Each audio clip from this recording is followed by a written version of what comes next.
परिचय देवे ମୁଁ ଜୟଦେବ ଶତପଥୀ ସଭାପତି ବଣମଲ୍ଲି ସାହିତ୍ୟ ଓ ସେବା ସଂଗଠନ। जो रक्तदान कार्यक्रम आज ये होउछि यह हूँ द्वितीय वार्षिक रक्तदान उत्सव जहाँकि आम बणमल्ली साहित्य और सेवा संगठन आयोजन होउछि एवं केंद्रीय रेडक्रॉस रक्त भंडार कटक रु टीम आसचंती से माने रक्त संग्रह करचंती। आमर आयोजन मुख्य आयोजन दायित्व आम बणमल्ली अनुष्ठान रही आमर समस्त सदस्य माने प्रत्यक्ष भाव में सहयोग कर पाखापाखि विभिन्न आमर जो गाँ गुड़िक रही सब आमर शुभेच्छु मैंने सहयोगी मैंने एवं आमर सांगसाथी विभिन्न जो मैंने आम अनुष्ठान सहित जोड़ी अच्छा जो मैंने आमको भल पाती जानती आम विभिन्न सामाजिक कार्यक्रम वर्ष सारा करूँ समस्त ए सहयोग कर रक्तदान कर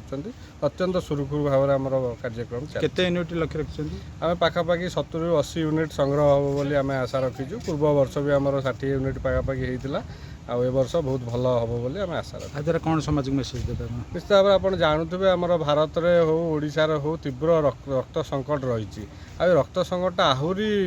व्यापक हो जाए खरा दिने कहीं खरा दिने डोनर मान मिलवा भारी कष्ट होची माने ब्लड बैंक गुड़ाक अनेक समय रक्तर अभाव हो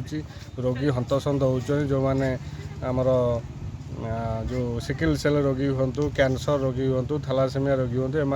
रक्त मिलवा बहुत असुविधा हो खरा दिने तेणु आम यही प्रासंगिकता को बुझिक